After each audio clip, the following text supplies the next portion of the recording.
আসসালামু আলাইকুম রহমতুল্লাহি ওবরকাতুহু। সম্মানিত দর্শক, আপনারা কি লক্ষ্য করেছেন যে গত প্রায় ১ মাসের অধিক সময় হয়ে গেল, লাস্ট 30 ডেজ, জামাত কেমন যেন স্তব্ধ হয়ে গেছে, খামোশ হয়ে গেছে। এখানে স্তব্ধ শব্দের পরিবর্তে খামোশ, খামোশ শব্দটি আমি ব্যবহার করছি দুটো কারণে। প্রথম কারণ হলো যে চুপ হয়ে যাওয়া, খামোশ, থামো।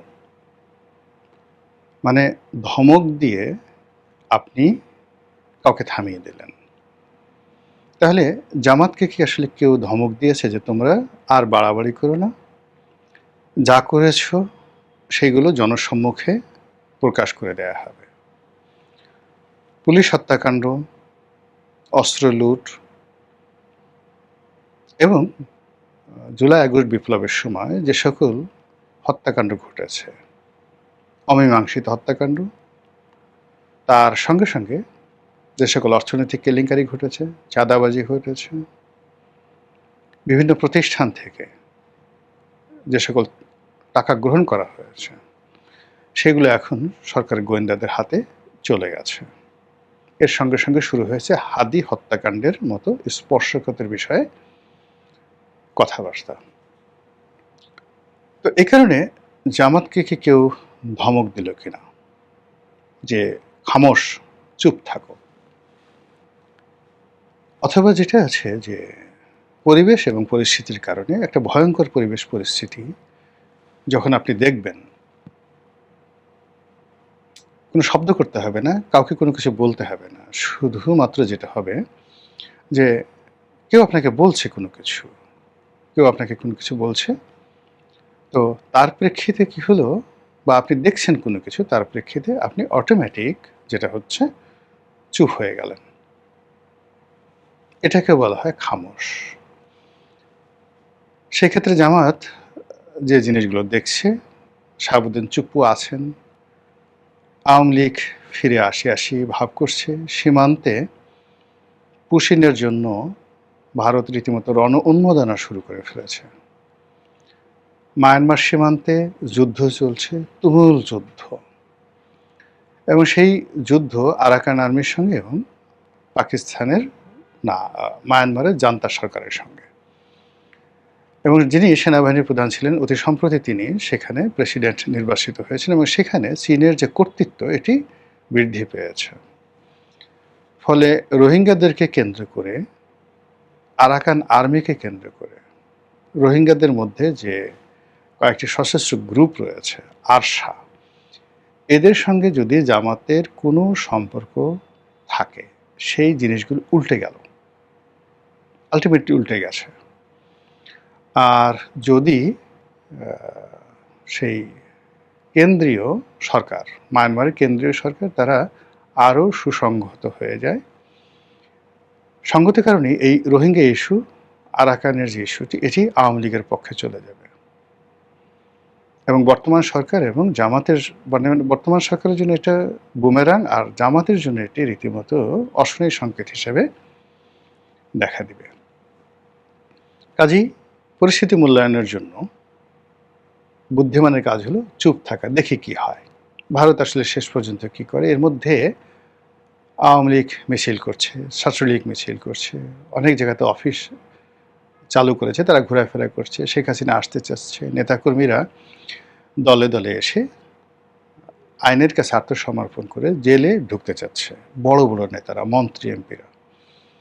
এখন আপনি কি করবেন বলেন তো? এয়ারপোর্টে এসে যদি আওয়ামী লীগের অন্ততপক্ষে 200-300 সংসদ সদস্য, সাবেক সংসদ সদস্য, বর্তমান সংসদ সদস্য, যারা আলটিমেটলি 17 বছর বাংলাদেশে ভিআইপি ছিলেন, এরকম লোকদেরকে আপনি একত্রে 300 লোক আপনার একই সঙ্গে ঢাকা ইমিগ্রেশনে এসে উপস্থিত হলো,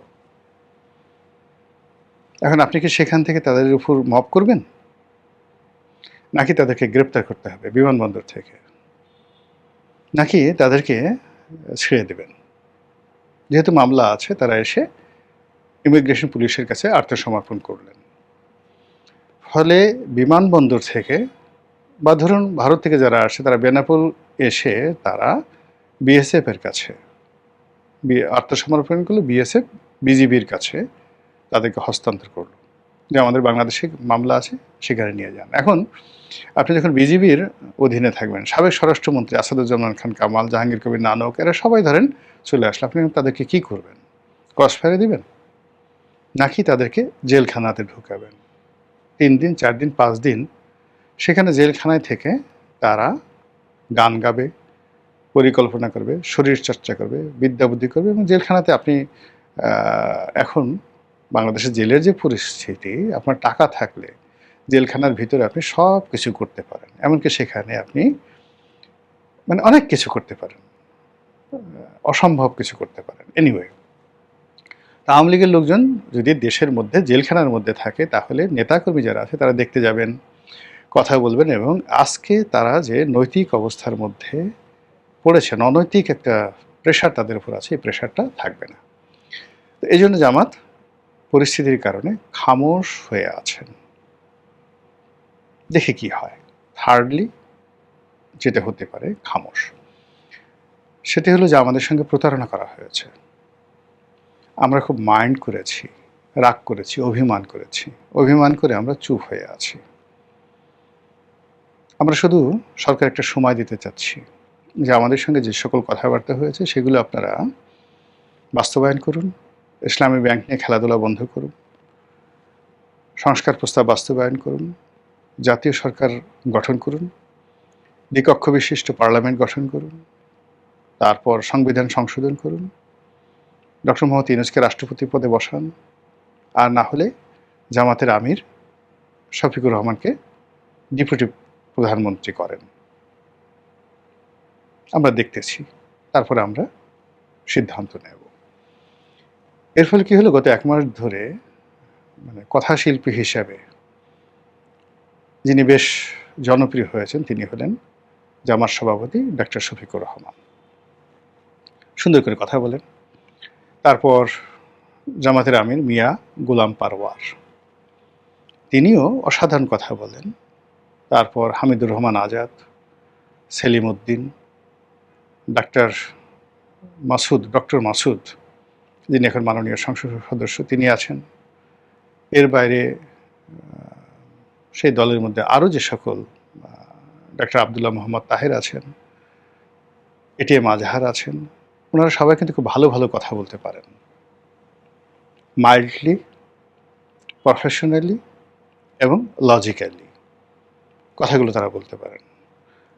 আবার দলের মধ্যে অনেকে আছেন যারা মানুষকে উত্তেজিত করতে পারেন।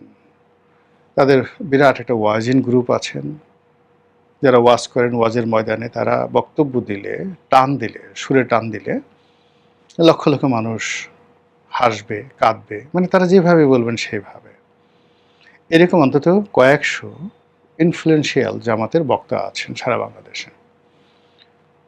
আর মিজানুর রহমান আজহারি তো আছেনই, আহমদুল্লাহ এবং মিজানুর রহমান আজহারি, যারা জামাতের তৈরি সুপারস্টার, নট সুপারস্টার, বাংলাদেশের এই বক্তৃতার জগতে অনেকটা মেগা স্টার। এক আজহারি যদি একদিকে দাঁড়ায়, 100 আব্বাসী যত চিৎকার চেঁচামেচি তিনি করুন না কেন, জাস্ট আজহারি একটা মঞ্চে বসে থাকবেন, কোনো কথা বলবেন না। আর 100 আব্বাসী, এনায়েতুল্লাহ আব্বাসী অন্যদিকে তার পাশে আর একটা সমাবেশে ওয়াজ করতে থাকবেন, মাহফিল করতে থাকবেন। দেখবেন শুধুমাত্র আজহারির যে ওয়াজের ময়দান, সেই ওয়াজের ময়দানে লক্ষ লক্ষ মানুষ, তারা কোনো কিছু শুনবে না, শুধু বসে বসে আজহারিকে দেখবে। তাদের একজন মুফতি ইব্রাহিম কাজী ইব্রাহিম আছে, তাদের একজন আহমদুল্লাহ আছে। তো যারা হাদিস এবং কোরআন এই সংক্রান্ত বিভিন্ন মাসলা এবং মাসাইল, মানে তারা যেভাবে উত্তর করেন, যেভাবে তাদের কাছে প্রশ্ন করা হয়, এই প্রশ্নগুলো শোনার জন্য মানুষ বসে থাকে। আচ্ছা, আপনার বীর্য কতটুকু বের হবে? কতটুকু বের হলে আপনার কি, আপনি কি দাসীর সাথে সঙ্গম করতে পারবেন? বিয়ে ছাড়া আপনি কোন রমণীর সাথে আর কি করতে পারবেন? এই সমস্ত যে খুব সুরসুরি মার্কা যে সকল প্রশ্ন, খোলামেলা আলোচনা হয় এবং তারা সেগুলোর উত্তর দেয়। এভাবে অনেক জামাতি বক্তা আছেন যারা মোহবিষ্ট করে রাখতে পারেন, তারাও কিন্তু এই সময়টাতে একেবারে চুপচাপ আছেন।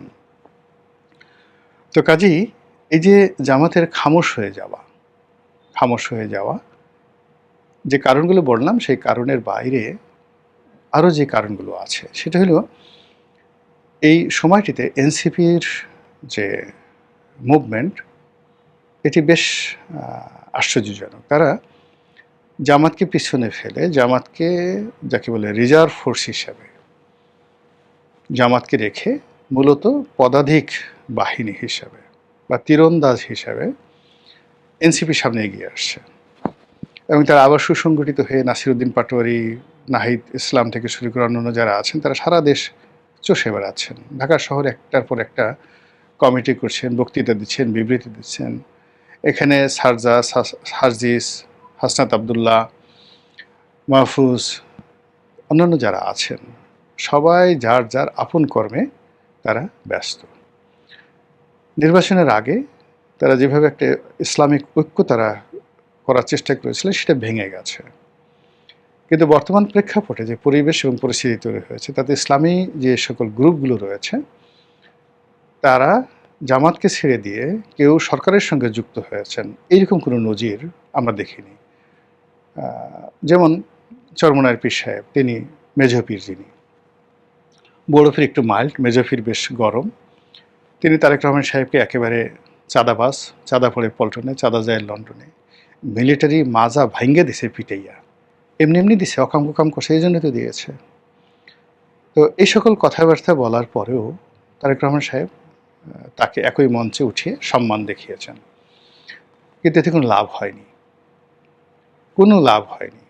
বরং রাজনীতির ময়দানে তারা এই যে তারেক রহমান সাহেব তাদেরকে ডাকছেন, কাছাকাছি যখন দেখলেন, তখন মেজর পীর সাহেব বা জামাতে যারা নেতৃবৃন্দ, তারা বুঝে গেছেন যে আসলে তারেক রহমান সাহেবের আসলে কতটা ব্যক্তিত্ব রয়েছে, কতটা ওয়েট রয়েছে, এবং তিনি আসলে কিভাবে রাজনৈতিক দলগুলোকে হ্যান্ডেল করবেন, তার পার্সোনালিটি কোন পর্যায়ের, এই জিনিসগুলো কিন্তু বুঝে গেছে, আন্দাজ বুঝে গেছে। এবং সেই অনুযায়ী কিন্তু তারা সিদ্ধান্ত নিয়ে ফেলেছে যে তারা এই সরকারের সঙ্গে কোনো কমিউনিকেশন করবে না এবং তারা সরকার বিরোধী অবস্থানে থাকবে।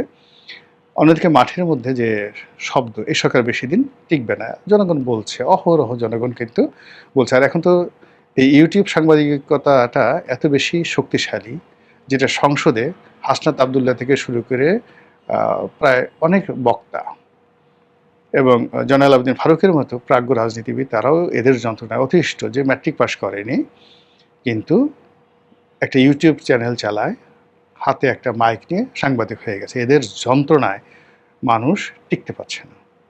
তারা তাদের পার্সোনাল লাইফ নষ্ট করে দিচ্ছে, রাজনৈতিক জীবন নষ্ট করে দিচ্ছে, ইত্যাদি ইত্যাদি নানা রকম যে ঘটনাগুলো এখন ঘটছে, তার প্রেক্ষিতে সরকারের যে ধারাবাহিকতা, স্ট্যাবিলিটি, এটা নিয়ে স্থির হওয়া বা এটার উপর যাকে বলা হয় ইমানে ঠিক রাখা খুব কঠিন একটা বিষয়। এমনকি বিএনপির জন্য, বিএনপির যারা লোকজন, তারাও যে খুব আবেগে আছে বা আবেশে আছে, নট লাইক দ্যাট। সবার মধ্যে একটা চিন্তা কাজ করছে, মানে আতঙ্ক কাজ করছে।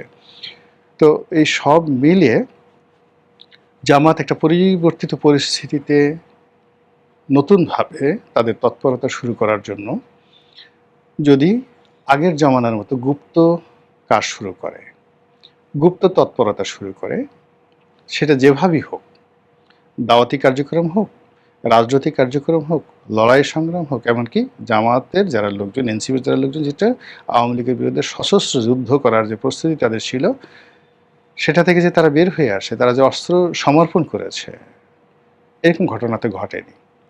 কাজী তাদের যে খামোশ হয়ে যাওয়া, এই খামোশ হয়ে যাওয়াটা অত্যন্ত গুরুত্বপূর্ণ এই মুহূর্তে রাজনীতির ময়দানে। মহান আল্লাহ আমাদের সবাইকে হেদায়েত দান করুন এবং হেফাজত করুন। আসসালামু আলাইকুম ওয়া রাহমাতুল্লাহি ওয়া বারাকাতুহু।